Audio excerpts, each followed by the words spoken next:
우리 딸, 오늘은 투자와 자산 분배에 대해서 설명을 해주려고 한다. 아빠가 해주는 강의 중에 탑3에 꼽을 정도로 중요한 강의니까 집중해서 들어보도록 해.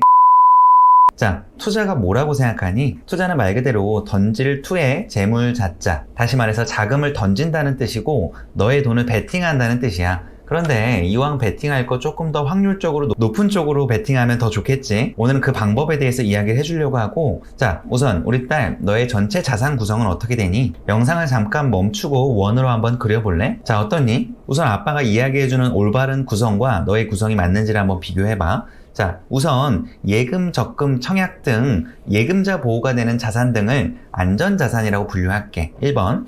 그리고 부동산, 채권, 달러, 금, 미술품 등의 위 5개 정도를 중립형 자산이라고 할게. 2번.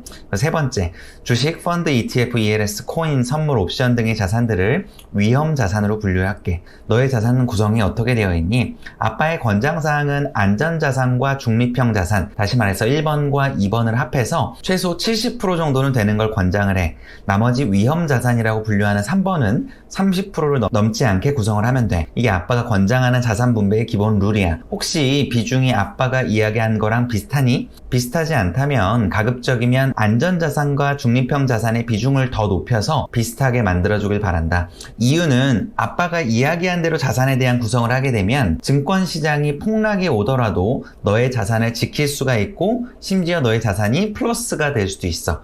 그렇지 않으면 한 번의 금융위기 등으로 너의 전 재산을 다 잃을 수가 있단다. 실제로 아빠가 많은 투자를 해보면서 경험을 해보니까 위험 자산에 대한 부분은 아무리 실력이 좋고 뛰어나더라도 실수 한 번, 금융위기 등으로 모든 돈을 잃기도 하더라고. 다행히 아빠는 젊은 나이에 많은 경험들을 통해서 자산 분배의 중요성을 깨달아서 부동산과 채권, 미술품, 달러 등 중립형 자산과 안전자산에 대한 부분들을 많이 확보해두고 공격형 자산에는 시드의 한계를 두어서 밸런스를 맞춰서 안정적으로 자산을 증식해 나갈 수가 있었어. 아빠가 글로벌 주식 투자 대회에서 입상도 하고 투자는 잘 했지만 그 경험만으로 내 모든 자산을 주식 자산에 몰빵했다라고 하면 아마 매우 힘든 시기를 보냈을 거야.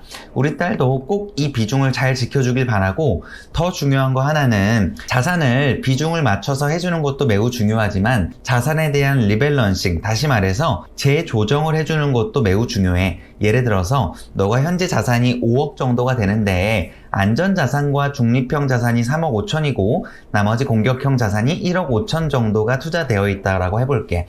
그럼 만약에 공격형 자산의 비중이 30%고 나머지가 70%의 비중이니 잘 구성한 거겠지. 그런데 만약 너의 주식 등의 공격형 자산이 시장 상황이 좋아서 2억 5천으로 이렇게 늘어났다라고 해볼게. 그러면 너의 총 자산은 6억 정도가 되겠지. 그러면 이 자산을 다시 처음에 의도했던 비율로 변경해 주는 거를 포트폴리오 리밸런싱이라고 이야기를 해. 그러면 다시 안전 플러스 중립형 자산에 4억 2천만 원 정도를, 나머지 공격형 자산에 1억 8천만 원 정도를 운용을 하게 되는 거야. 이해가 되니? 이러한 포트폴리오 리밸런싱은 너무 자주 해줄 필요는 없고 6개월에서 1년에 한 번 정도씩 해주면 도움이 될 거야. 이렇게 자산 분배를 하면서 자산을 늘려나간다면 분명히 우리 딸은 큰 무리 없이 안정적으로 자산을 늘려나갈 수 있을 거야. 자, 정리 한번 해볼까?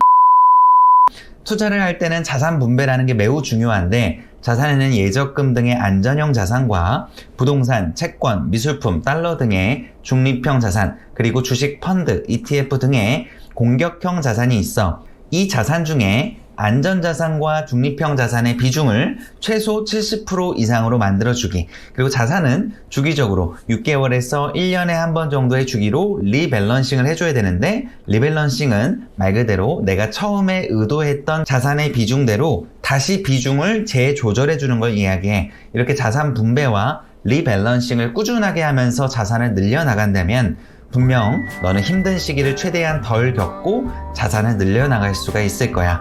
잘 해나갈 거라고 믿는다. 사랑한다 우리 딸.